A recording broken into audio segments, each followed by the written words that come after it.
Hi అండి. మీరు తిరునామలైకి ఎన్నిసార్లు వెళ్ళారో నాకైతే కామెంట్ చేయండి. నేనైతే ఇది 19వ అయితే తిరునామలైకి అయితే బయలుదేరుతున్నానండి. అది గురు పౌర్ణమి రోజు అనమాట. అనుకోకుండా మేము ఈ ప్రయాణం అయితే పెట్టుకున్నామండి. మామూలుగా ఇంతకుముందు నేను గురు పౌర్ణమికి వెళ్ళానని 2 సార్లు అనుకున్నానండి, కానీ వెళ్ళలేకపోయాను. మనం పోవాలనుకున్నప్పుడు పోలేమండి అరుణాచలానికి. ఆయన పిలిపించుకున్నప్పుడే పోగలుగుతాము. నేనైతే 9కి అలా స్టార్ట్ అయినామండి. తిరుపతి నుంచి తిరునామలైకి వచ్చేసరికి నైట్ 2 అయితే అయిపోయిందండి. నేరుగా మెయిన్ గోపురం దగ్గరకు వచ్చేసి కర్పూరం వెలిగించి గిరి ప్రదక్షిణ అయితే స్టార్ట్ చేసినాం ఇక్కడ నుండి. తర్వాత మధ్యలో లింగాలు అవి చూసుకుంటూ ఈ సాయిబాబా గుడి దగ్గరకు వచ్చేసరికి మాకు టైము 4:30 అలా అయిందండి. ఇక్కడికి వచ్చి బాబా దర్శనం చేసుకున్నాము. గురు పౌర్ణమి కదా, అందుకనేసి చూడండి గిరి ఎంత బాగా కనిపిస్తూ ఉందో 4:30 ఆ టైంలో అయితే కనుక.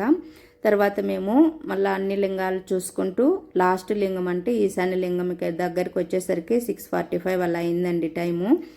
అక్కడి నుంచి మళ్ళీ మనము ఎక్కడైతే స్టార్ట్ చేసినామో అక్కడికి పోయే మనము ఏం చేయాలి కదా, మేము మెయిన్ గోపురం దగ్గర అయితే స్టార్ట్ చేసినామండి. మళ్ళీ మేము అక్కడికి నడుచుకుంటూ పోయేసరికి మాకైతే 7:30 అలా అయింది.